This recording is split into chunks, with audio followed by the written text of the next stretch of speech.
ಅಲ್ಲ, ನಾನು ನೇತ್ರಫಲ ವೃಕ್ಷಕ್ಕೆ ಡಿಕ್ಕಿ ಹೊಡೆದು ಬಿದ್ದೆ ಅಂತ ಹೇಳಿದ್ರಲ್ಲ, ಎಲ್ಲಿ ಯಾವ ಮರನೂ ಕಾಣಿಸ್ತಾ ಇಲ್ಲ. ನಾನು ನಿಮ್ಗೆ ಆಗ್ಲೇ ಹೇಳಿದ್ನಲ್ಲ, ಅದು ನಮ್ಮ ವಂಶದವರ ಕಣ್ಣಿಗೆ ಮಾತ್ರ ಕಾಣಿಸೋದು ಅಂತ.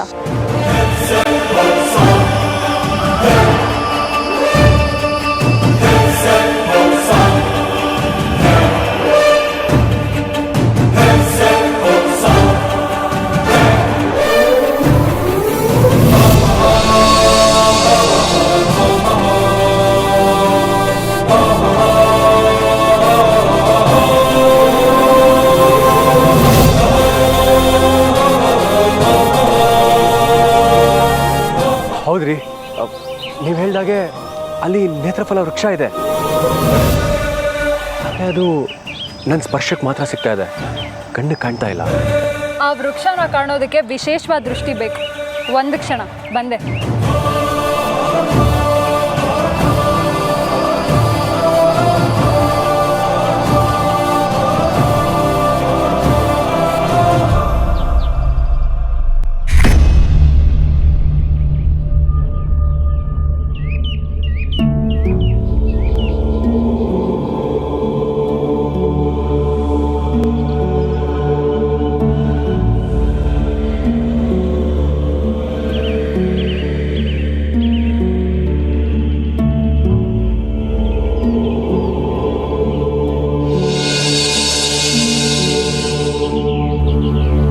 ತಗೊಳ್ಳಿ, ಇದನ್ನು ತಿನ್ನಿ.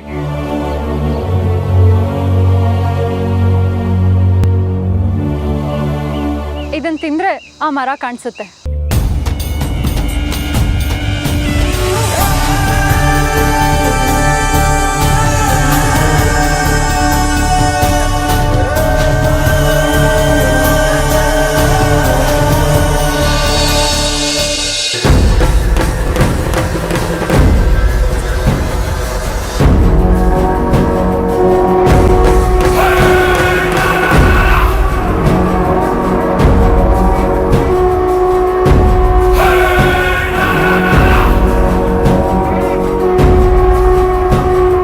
ಮಣಿಯವರೇ, ಈ ಮರ ಎಷ್ಟು ವಿಶಿಷ್ಟವಾಗಿದೆ.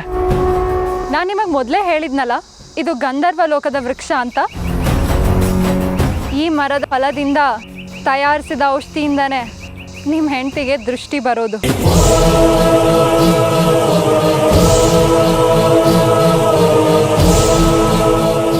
ತಾಳಿ ಕಟ್ಟಿದ್ದೀನಿ, 30 ವರ್ಷ ಸಂಸಾರ ಮಾಡಿದ್ದೀನಿ ಅನ್ನೋ ಸೆಂಟಿಮೆಂಟ್ ಎಲ್ಲ ಬೇಡ.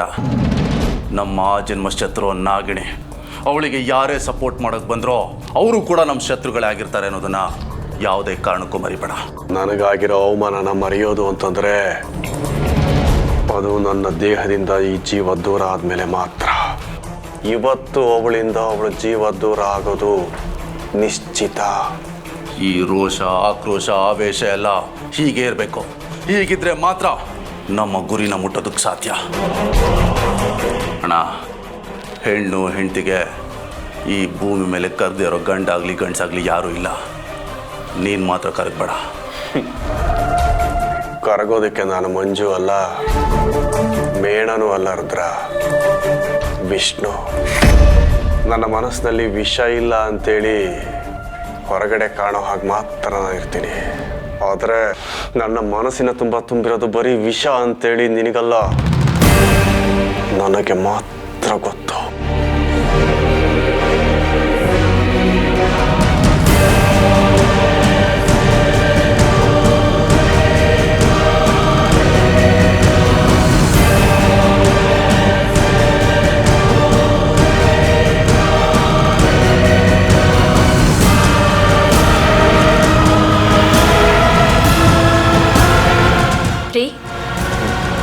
ಏನೋ ಯೋಚನೆ ಮಾಡ್ತಾ ಇದ್ದೀರಲ್ಲ? ಅದು ನಿನ್ನ ಮೃದುವಾದ ಮನಸ್ಸನ್ನ ಎಷ್ಟು ನೋಯಿಸ್ಬಿಟ್ನಲ್ಲ ಅಂತೇಳಿ ಬೇಜಾರಾಗ್ತಾ ಇತ್ತು. ತಪ್ಪು ಮಾಡೋದು ಸಹಜ, ತಿದ್ದಿ ನಡೆಯೋನು ಮನುಜ. ಮನುಷ್ಯ ತಪ್ಪು ಮಾಡದೇ ಇದ್ದಿದ್ರೆ ದೇವ್ರಾಗೋಗ್ತಾ ಇದ್ದ. ಆಗ ದೇವರಿಗೂ ಮನುಷ್ಯರಿಗೂ ವ್ಯತ್ಯಾಸನೇ ಇರ್ತಾ ಇರಲಿಲ್ಲ. ಹಾಂ, ಅದು ನಿಜ. ಆದರೂ ಇನ್ನೊಂದ್ಸಲ ನೀನು ಕ್ಷಮಿಸಿದ್ದೀನಿ ಅಂತ ಹೇಳ್ಬೋದಲ್ಲ?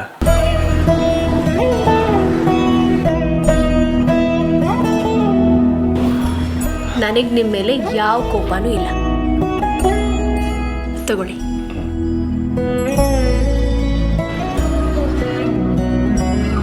ಆಹಾ, ನಿನ್ನ ಗುಣ ಎಷ್ಟು ಚೆನ್ನಾಗಿದೆಯೋ ನಿನ್ನ ಕೈಯಾರೆ ಮಾಡಿರೋ ಪಾಯಸ ಕೂಡ ಅಷ್ಟೇ ಚೆನ್ನಾಗಿದೆ. ನಿಮ್ಮ ಹೊಗಳಿಕೆಯನ್ನು ಕೇಳಿ ತುಂಬ ದಿನ ಆಗೋಗಿತ್ತು ರೀ.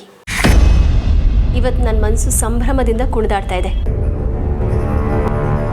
ಅದಕ್ಕೆ ನೀವು ತುಂಬ ಮೋಸ.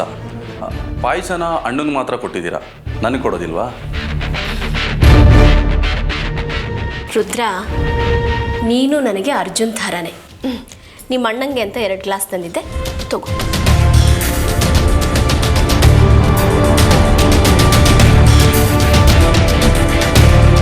ರುದ್ರ, ಸ್ವಲ್ಪ ಕೋಪದಲ್ಲಿ ಮಾತಾಡ್ಬಿಟ್ಟೆ, ದಯವಿಟ್ಟು ಕ್ಷಮಿಸ್ಬಿಡು. ಪರವಾಗಿಲ್ಲ. ಅದಕ್ಕೆ ಅದನ್ನು ಅಣ್ಣನ ಯಾವಾಗಲೂ ಮರ್ತಾಯಿತ್ತು, ನೀವಿನ್ನೂ ಮನಸ್ಸಲ್ಲಿ ಇಟ್ಕೊಂಡಿದ್ದೀರಾ? ನಿಮ್ಮಿಬ್ಬರಲ್ಲಿ ನಂದೊಂದು ರಿಕ್ವೆಸ್ಟು. ಅದೇನಂತ ಹೇಳು. ಇನ್ಮೇಲೆ ಅಮೃತಂಗೆ ನೀವಿಬ್ಬರು ತೊಂದರೆ ಕೊಡಬಾರ್ದು. ಹ್ಞೂ, ತೊಂದರೆನಾ? ಅವಳನ್ನ ಹೇಗೆ ನೋಡ್ಕೋಬೇಕು ಹಾಗೇ ನೋಡ್ಕೊಳ್ತೀವಿ. ಅದಕ್ಕೆ ಏನು? ನಿಮಗೆ ಸ್ವರ್ಗ ಪ್ರಾಪ್ತಿ ಆಗುತ್ತೆ ಅಂತ ಹೇಳೋದಕ್ಕೆ ಬಂದೆ. ಅಂದರೆ ಇನ್ನು ಮುಂದೆ ನಮ್ಮನೆ ಸ್ವರ್ಗದ ಥರ ಇರುತ್ತೆ ಅಂತ ಹೇಳೋದಕ್ಕೆ ಬಂದೆ.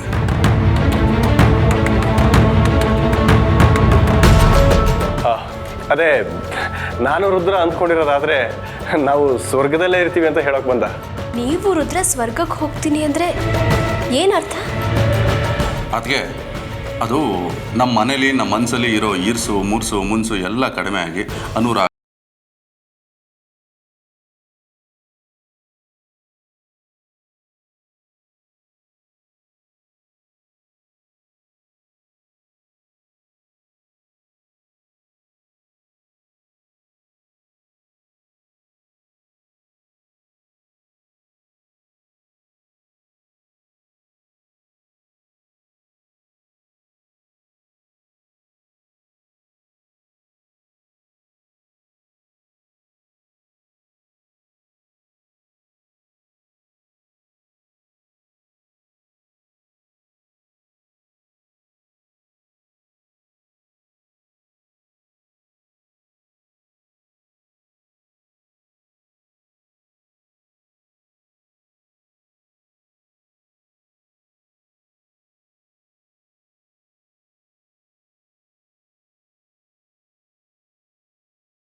ಹೇಮ, ಹೇಮ ಏನಾಯ್ತು? ರುದ್ರ ನೋಡು, ನಿಮ್ಮ ಅತ್ತಿಗೆ ಏನೋ ಆಗ್ಬಿಡ್ತು. ಆಂಬುಲೆನ್ಸ್ಗೆ ಫೋನ್ ಮಾಡೋ ಬೇಗ. ಆಂಬುಲೆನ್ಸ್ಗೆಲ್ಲ ಹೊತ್ಕೊಂಡು ಹೋಗೋರಿಗೆ ಹಾಗೆ ಶಂಕಾ ಜಾಗಟೆ ಬಾರ್ ಸರಿಗೆ ಫೋನ್ ಮಾಡ್ತೀನಿ.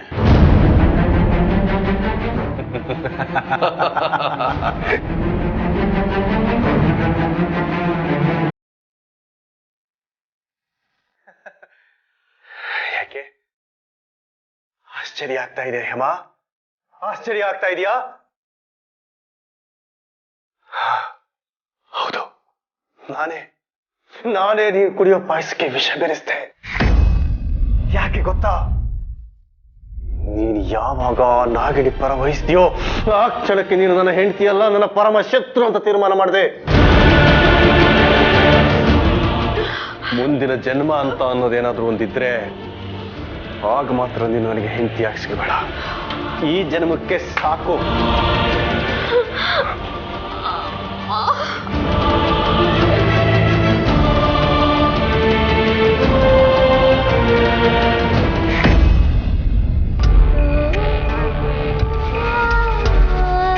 ಯಾಕೆ ಹಾಗೆ ನೋಡ್ತಾ ಇದ್ದೀರಾ? ಮಣಿಯವರೇ, ನೀವು ಹೇಳಿದ ನಿಜ. ನಿಜವಾಗ್ಲೂ ಅಪರೂಪದ ಮರನೇ. ನೀವು ಸೌಂದರ್ಯದ ಆರಾಧಕರು ಅನ್ಸುತ್ತೆ. ಹೌದು, ಒಂದು ರೀತಿ. ಯಾಕೆ ಹೇಳ್ತಾ ಇದ್ದೀರಾ? ಸೌಂದರ್ಯನ ಕಂಡ್ರೆ ಅನುಭವಿಸ್ತಾ ನಿಮ್ಮನ್ನು ನೀವೇ ಮರ್ತ್ಬಿಡ್ತಿರಲ್ಲ, ಅದಕ್ಕೆ. ನೀವು ಆ ವೃಕ್ಷನ ಕಣ್ಣು ಬಿಡದೆ ನೋಡ್ತಾ ಇದ್ರೆ ಔಷಧಿನ ತಗೊಂಡು ಹೋದಾಗೆ. ನಾನೇನು ಮಾಡಬೇಕು? ಮರ ಹತ್ತಿ ಆ ನೇತ್ರ ಫಲನ ಕಿತ್ಕೋಬೇಕು. ನಾನಾ? ಯಾಕೆ ಮರ ಹತ್ತೋಕ್ ಬರೋದಿಲ್ವಾ? ಯಾಕೆ ಬರೋದಿಲ್ಲ? ನಾವು ಒಂಥರ ಸಕಲ ಕಲಾ ವಲ್ಲಭ ಇದ್ದ ಹಾಗೆ. ನಾವು ಚಿಕ್ಕ ವಯಸ್ಸಲ್ಲಿ ಹತ್ತದೇ ಇರೋ ಮರ ಇಲ್ಲ, ಆಡದೇ ಇರೋ ಆಟ ಇಲ್ಲ. ಅದನ್ನ ನೋಡಿದ್ರೆ ಗೊತ್ತಾಗತ್ತೆ. ಮೊದಲು ಮರ ಹತ್ತಿ. ಅಷ್ಟೇ ತಾನೇ, ಒಂದು ಕ್ಷಣದಲ್ಲಿ ನೇತ್ರ ಫಲ ನಿಮ್ಮ ಕೈಯಲ್ಲಿ ಇರುತ್ತೆ. ನನ್ನ ಮಾಯಾ ಬಲೆಯಲ್ಲಿ ನನ್ನ ಸಂಚಿನ ಸುಳಿಲಿ ಸಿಕ್ಕಾಕೊಂಡಿದ್ಯಾ ನೀನು. ಒಂದು ಕ್ಷಣ ಅಲ್ಲ, 10 ಗಳಿಗೆ ಆದರೂ ಸಹ ನಿನ್ನ ಕೈಗೆ ನೇತ್ರ ಫಲ ಸಿಗೋದಿಲ್ಲ. ಮಣಿಯವರೇ, ನೀವು ಇದ್ದಕ್ಕಿದ್ದ ಹಾಗೆ ಈಗ ನಗ್ಬೇಡಿ. ನಾನ್ ನಕ್ರೆ ನಿಮ್ಗೇನಾಗತ್ತೆ?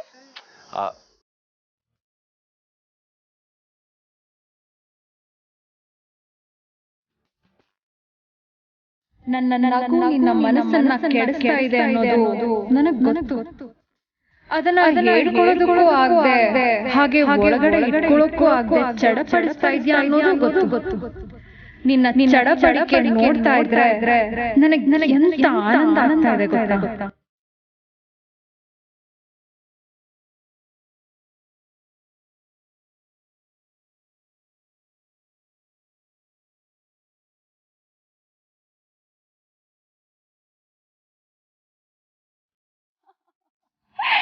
ಆಗ್ಲೇ ನಾನು ಹತ್ತದೇ ಇರೋ ಮರ, ನಾನು ಆಡದೇ ಇರೋ ಆಟನೇ ಇಲ್ಲ ಅಂದ್ರಿ.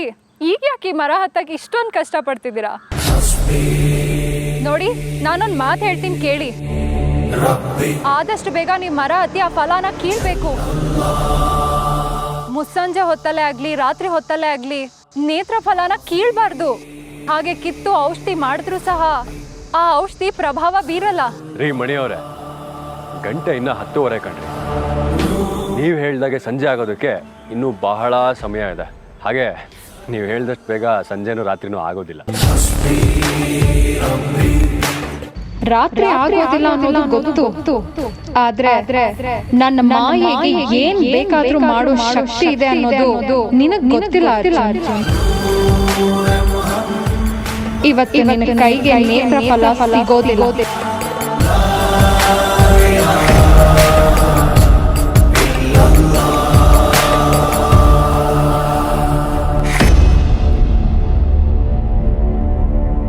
ವಿಷ್ಣು,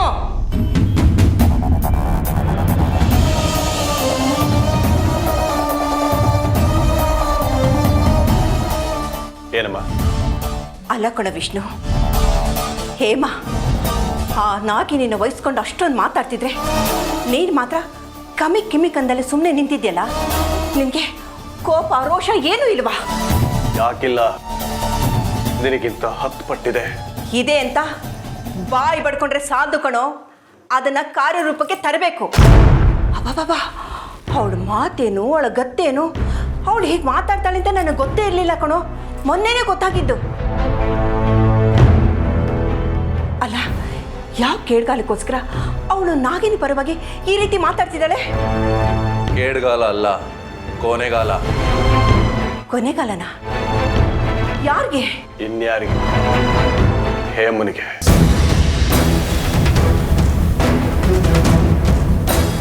ಏನೋ ಹೇಳ್ತಾ ಇದೆಯಾ ನೀನು? ಉಪ್ಪು ತಿಂದವನು ನೀರು ಕುಡಿಲೇಬೇಕು, ತಪ್ಪು ಮಾಡಿದವನು ಶಿಕ್ಷೆ ಅನುಭವಿಸ್ಲೇಬೇಕು ಅನ್ನೋದು ಗೊತ್ತಿಲ್ವಾ ನಿನಗೆ? ಏನು ನೀನು ಉಪ್ಪು ತಪ್ಪು ಅಂತ ಮಾತಾಡ್ತಿದ್ಯಾ? ಅದೇನು ಅಂತ ಬಿಡಿಸಿ ಹೇಳು. ಯಾಕೋ ಈ ರೀತಿ ನಗ್ತಾ ಇದ್ದೀರಾ? ಅಣ್ಣನ ಹೆದರಾಕೊಂಡಿದ್ದಕ್ಕೆ ಅಣ್ಣ ಪಾಯಸದಲ್ಲಿ ವಿಷ ಹಾಕಿದ್ದಾನೆ. ಅದನ್ನ ಅತ್ತಿಗೆ ಕುಡಿದಿದ್ದಾರೆ. ಇನ್ನು ಸ್ವಲ್ಪ ಹೊತ್ತಲ್ಲೇ ಅತ್ತಿಗೆ ಪ್ರಾಣ ಹರೋಹರ.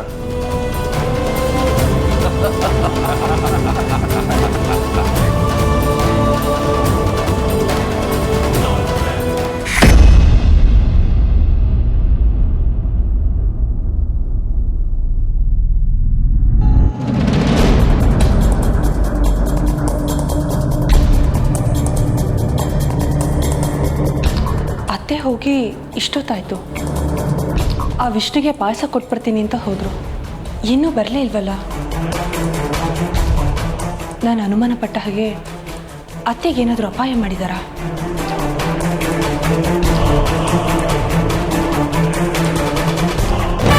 ಅತ್ತೆ,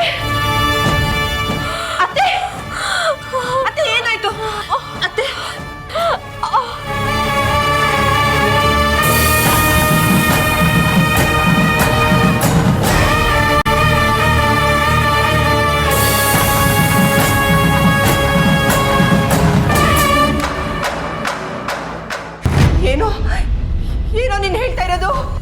ಅರ್ಥವಾಗದೆ ಇರೋದಕ್ಕೆ ನಾವು ಹೇಳ್ತಾ ಇರೋದು ಗಾದಿನ ಒಗಟೋ ಅಲ್ಲ. ನಮ್ಮ ಸಾವನ್ನ ನೋಡೋದಕ್ಕೆ ಯಮಪಾಶನ ಕೈಯಲ್ಲಿ ಹಿಡ್ಕೊಂಡು ಸಂಭ್ರಮದಿಂದ ನಿಂತಿರೋ ನಾಗಿಣಿ ಪರವಾಗಿ ನಿಂತು ನಮಗೆ ಸವಾಲು ಹಾಕೋದಕ್ಕೆ ಎಷ್ಟು ಸೊಕ್ಕು ಅವಳಿಗೆ. ಆ ಸೊಕ್ಕಿಗೆ ತಕ್ಕ ಶಾಸ್ತಿನ ಅನುಭವಿಸ್ತಾ ಇದ್ದಾಳೆ. ಅವರಿಗೆ ಮುಕ್ತಿ ಕೊಡಿಸೋ ಪುಣ್ಯ ಕಾರ್ಯನ ನಾವು ಮಾಡಿದ್ದೀವಿ. ಉಳಿದ ಪಿತೃ ಕಾರ್ಯನ ನೀನು ಮಾಡುವಂತೆ. ಅಲ್ಲಿವರೆಗೂ ತಾಳ್ಮೆಯಿಂದ ಇರು. ನೋಡಿ, ಅವಳು ಮಾಡಿರೋ ಸಣ್ಣ ತಪ್ಪಿಗೆ ಅವಳಿಗೆ ಇಷ್ಟು ದೊಡ್ಡ ಶಿಕ್ಷೆ ಕೊಡಬೇಡಿ. ನಿಮ್ಮನ್ನ ಕೈ ಮುಗಿದು ಕೇಳ್ಕೊತೀನಿ. ನೀನು ಕೈ ಮುಗಿಯೋದಷ್ಟೇ ಅಲ್ಲ, ನಮ್ಮ ಕಾಲಿಗೆ ಬಿದ್ದರೂ ಅವಳು ಉಳಿಯೋದಿಲ್ಲ.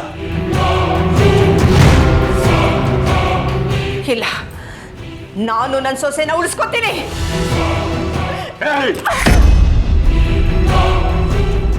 ತಾಳಿ ಕೊಟ್ಟಿರೋ ಹೆಂಡ್ತಿನೇ ಕೊಲ್ಲೋಕೆ ನಿಂತಿರೋ ನನಗೆ ನಿನ್ನನ್ನು ಕೊಲ್ಲೋದೇನು ಕಷ್ಟ ಅಲ್ಲ. ಹೇಮನಿಗೆ ಅಮೃತನ ಪರವಾಗಿ ನಿಂತಿರೋದು ತಪ್ಪು ಅಂತ ಅರ್ಥ ಮಾಡಿಸೋದಕ್ಕೆ ನನಗೆ ಇದನ್ನು ಬಿಟ್ಟರೆ ಬೇರೆ ಯಾವ ದಾರಿನೂ ಇರಲಿಲ್ಲ. ಅವಳು ತಪ್ಪನ ಅರ್ಥ ಮಾಡ್ಸೋಕೆ ಹೋಗಿ ನೀವು ಅನರ್ಥ ಮಾಡ್ತಿದ್ದೀರಲ್ಲ. ನೋಡಿ, ಹೀಗೆ ಮನ್ಸು ಮಾಡಿದ್ರೆ ನೀವು ಅವಳನ್ನ ಉಳಿಸ್ಕೋಬೋದು. ದಯವಿಟ್ಟು ಅವಳನ್ನ ಉಳಿಸ್ಕೊಳ್ರು.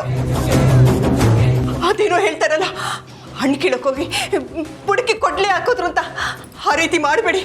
ಅವಳು ತುಂಬ ಒಳ್ಳೆಯವಳು ಕೊಡು. ಅವಳಿ ಮನೆಗೋಸ್ಕರ ತನ್ನ ಜೀವನ ತೆಗೆದಿದ್ದಾಳೆ. ಗಂಧ ಥರ ತನ್ನ ಜೀವನ ತೆಗೆದಿದ್ದಾಳೆ ಕೊಂಡ್ರು. ಕರುಣೆ ಇಲ್ದಲೆ ಅವಳನ್ನ ಕೊಲ್ಬೇಡಿ, ಅವಳನ್ನ ಉಳಿಸ್ಕೊಳ್ರಿ. ಏಯ್ ಮುತ್ಕೆ, ಬಾಯಿ ಮುಚ್ಚು ಸಾಕು.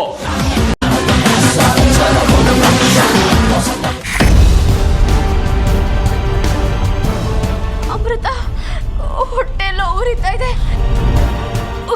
ಉಸಿರು ಕಟ್ತಾ ಇದೆ, ಕಣ್ಣೆಲ್ಲ ಮಂಜು ಮಂಜಾಗ್ತಾ ಇದೆ.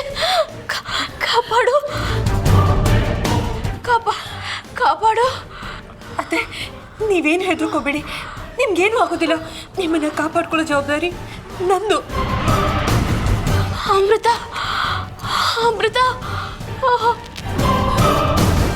ಅತ್ತೆ ಅತ್ತೆ ಅತ್ತೆ ಅತ್ತೆ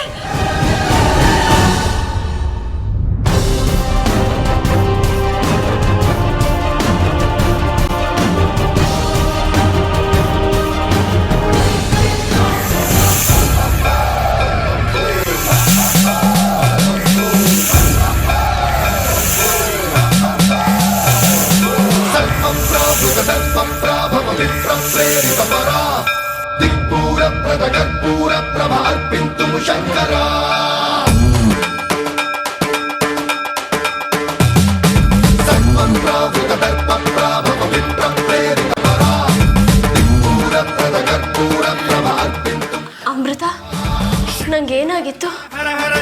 ನಿಮಗೆ ಕುಡಿಸಿದ ಪಾಯಸದಲ್ಲಿ ದೊಡ್ಡ ಮಾವ ಚಿಕ್ಕ ಮಾವ ವಿಷ ಬೆರೆಸಿದ್ರು.